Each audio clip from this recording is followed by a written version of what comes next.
Hey cat lovers, welcome or welcome back. I'm sorry to bother you with yet another guide video, but my records indicate you've expressed interest in gaining some master levels. Well, what if I told you I could sell you a pill right now where you could gain 10 master levels in 5 minutes? How would that sound? It's pretty good, right? Well, it's not going to be that fast, but with this guide it will be that easy. And if you act now, I'll add in 2 super secrets to the end of this video that will launch your exemplar points into the stratosphere. So make sure you stick around for that. Or I guess you could just skip to the end, but don't. So I guess you're wondering, what are we doing down here in the Crawler's Nest S? That answer's pretty simple. We're killing bugs. Lots and lots of bugs. But more specifically, we're AoE cleaving bugs. And to be super specific, which, I guess I probably should be since this is a guide video, we're going to be using magic AoE weapon skills. Specifically, Aeolian Edge and Cataclysm. The reasons for this are twofold. These bugs don't have much magic resistance, and magic weapon skills generate very little enmity. The basic premise here is that one party member is going to go out and pull in a constant stream of bugs. The tank is going to tag those incoming bugs and spike enmity on them, and the DDs are going to rip weapon skills without any fear of reprisal. Heck, even your healers could get in on the DDing depending on your setup. So let's jump in and start cranking out those master levels.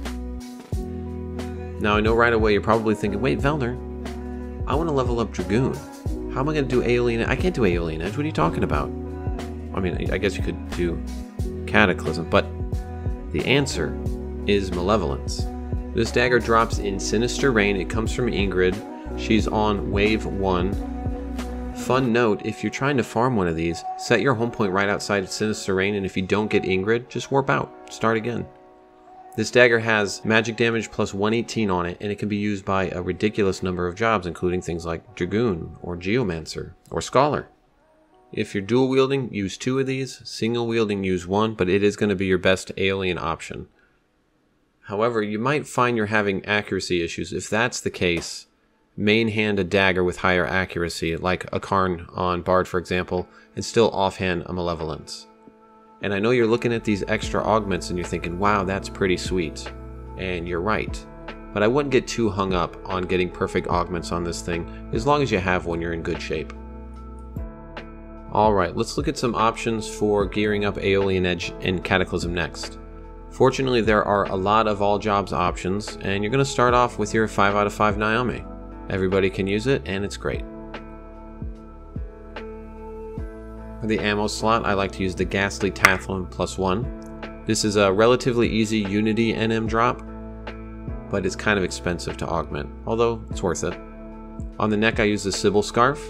This comes from a recent Voracious Resurgence mission, has magic attack bonus 10, but if you don't have access to that yet, go ahead and grab a Beetle Pendant.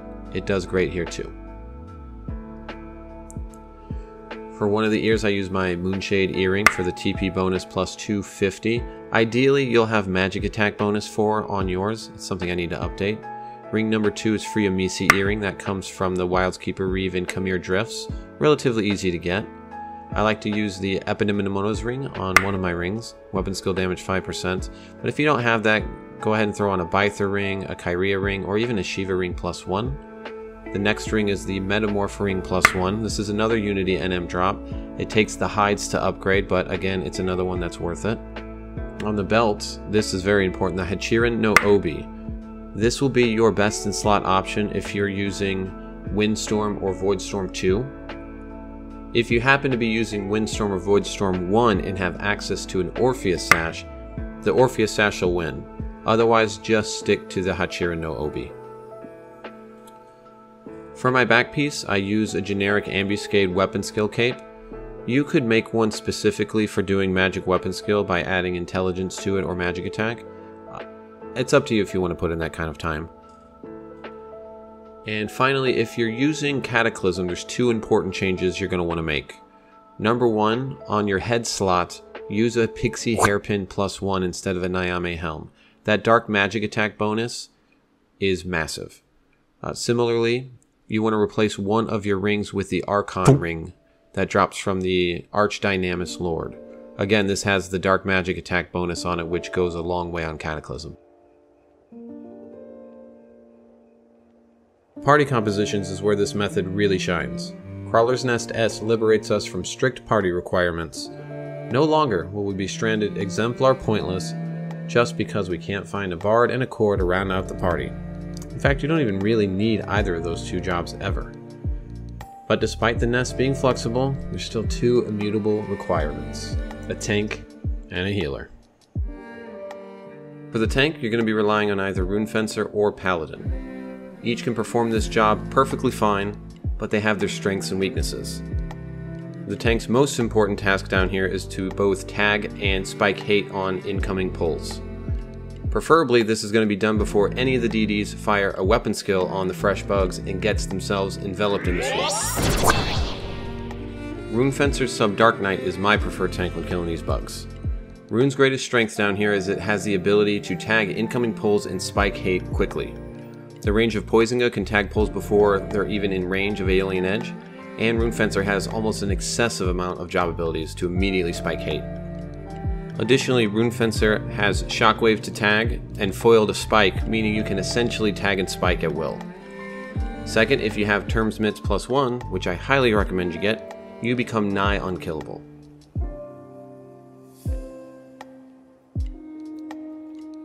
On the other hand, Rune Fencer isn't going to be able to meaningfully contribute to the DPS, and it can't heal the party. Now Paladin shines a special kind of light down here in the Crawler's Nest S. Its main strength here is its unparalleled ability to deal massive damage. Paladin can equip the Malevolence Dagger, and it generates endless TP via blocks. It does this so well that just a Paladin and a healer can carry an entire group if necessary. Additionally, it brings the strongest protect in the game and has the ability to heal the entire party if things get a little out of control. Which they likely will, due to Paladin's main weakness. It struggles to keep up with tagging and spiking hate. In order to access Aeolian Edge, you're going to be sub-Red Mage, which will restrict the number of job abilities you can access to spike hate after tagging.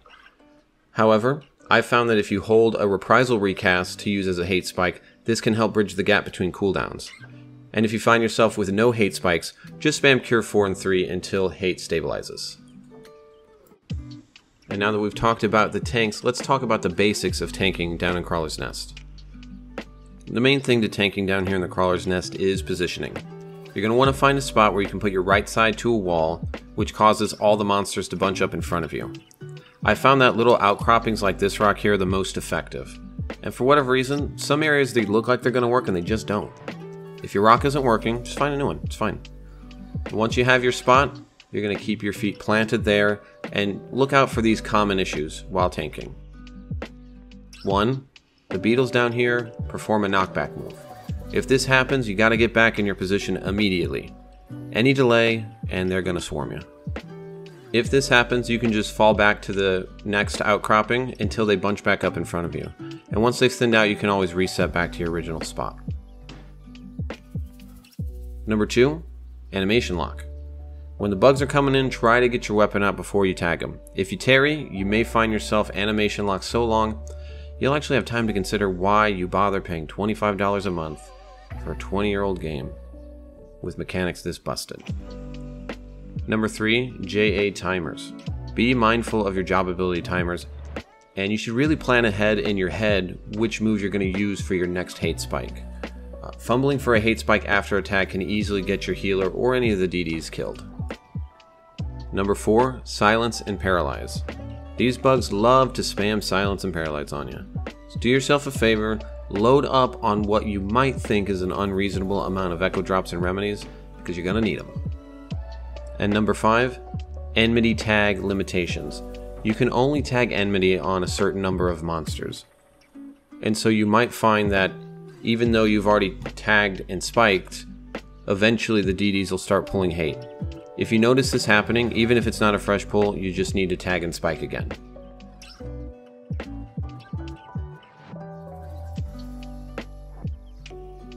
Now for healing, Your three choices are Scholar, Red Mage, and White Mage. Scholar sub-Red Mage is the MVP in this setup. Scholar brings with it the ability to cast Phalanx over your entire party, and these bugs really don't hit that hard, so a little Phalanx goes a long way, especially on your puller. Scholar also has access to extremely potent regen. This is another critical component to keeping your puller healthy and happy. Third, Scholar has access to Windstorm 2 and Voidstorm 2, which will substantially increase the damage of your Aeolian Edges and Cataclysms. And obviously it has more than enough healing to keep everybody alive. You really can't do better than a Scholar when you're doing this setup. Red Mage Sub-Scholar is going to be your second best option for healing. With Sub-Scholar, you'll still have access to AoE Phalanx for your party. You'll also have access to Windstorm 1 and Voidstorm 1 to boost the damage of your magic weapon skills. And maybe it's some kind of consolation that Red Mage brings with it access to Haste 2, which can be helpful if you're below the magic haste cap. The only thing to look out for is the crawlers will do slow frequently, which can be annoying. And coming in dead last for your healing options is White Mage Sub-Scholar. The big downfall here is that White Mage Sub-Scholar does not have access to an AoE Phalanx, or any Phalanx for that matter. However, it's not all bad news. White Mage still has access to AoE regen for the party. You'll have access to Windstorm 1 and Voidstorm 1, access to Haste 1, and even though White Mage doesn't have Phalanx, you do have Cure Skin, and you could try to apply that to your puller before each pull to help mitigate some of the damage as they're bringing the mobs in. The only pitfall here is that if you're using a Paladin tank, try to avoid applying Cure Skin to the Paladin, because Stone Skin will mitigate your Paladin's ability to generate TP through blocking.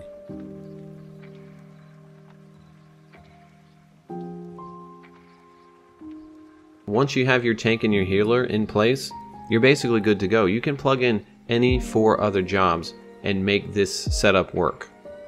However, if you're lucky enough to have supports, they're going to speed things up considerably. So let's talk a little bit about what the support jobs can bring to this setup.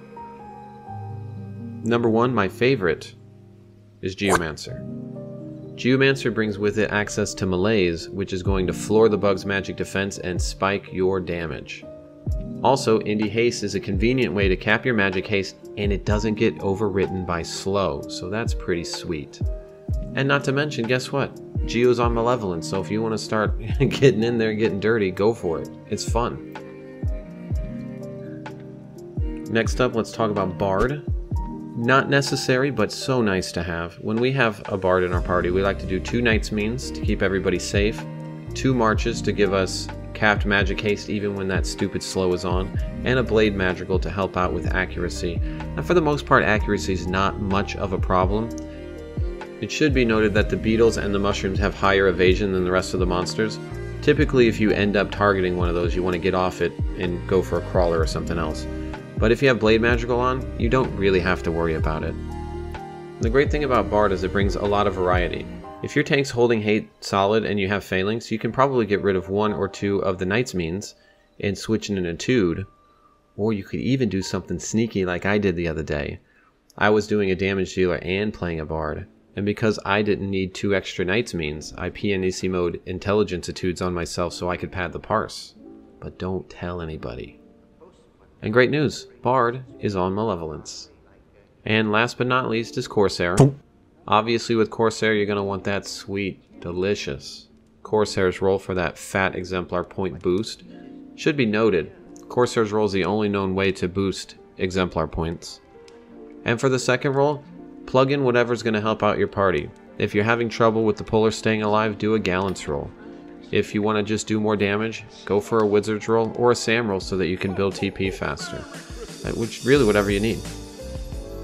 Now sadly Corsair is not on the Malevolence, but great news, you don't need it. Main hand to Turret, off hand to Nagling, and it's a good chance that the Corsair is going to top the parse.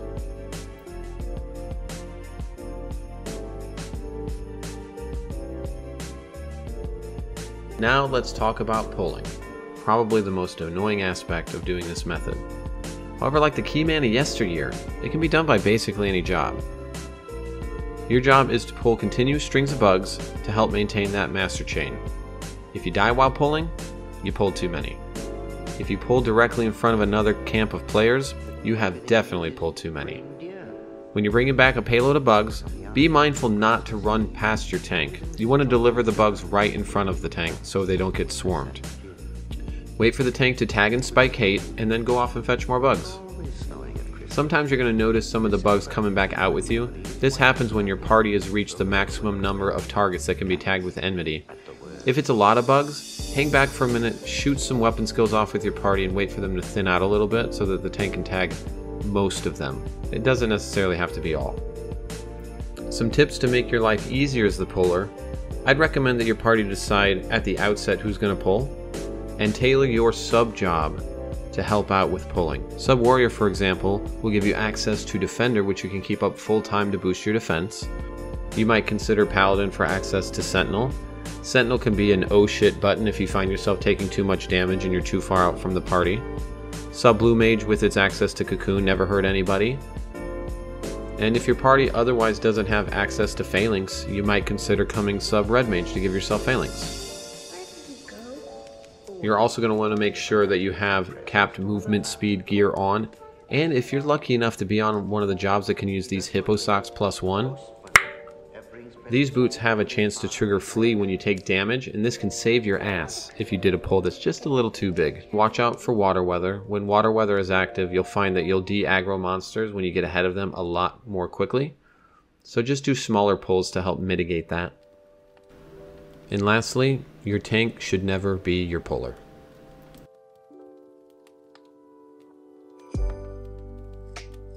Now to be sure, you can basically camp anywhere around the donut here, but I'm going to show you as a treat my 3 favorite camps. The first one is right here at the entrance because this rock helps really mitigate the knockback, and there's tons of bugs. And don't do what this guy's doing. He's pulling as the tank. It's a waste of time. Here's my second favorite camp.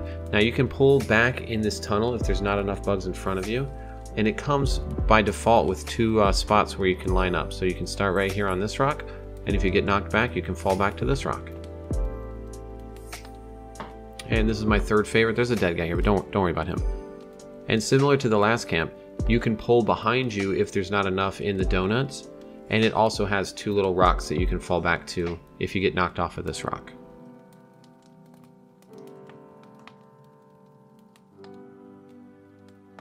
Alright, you made it to the end.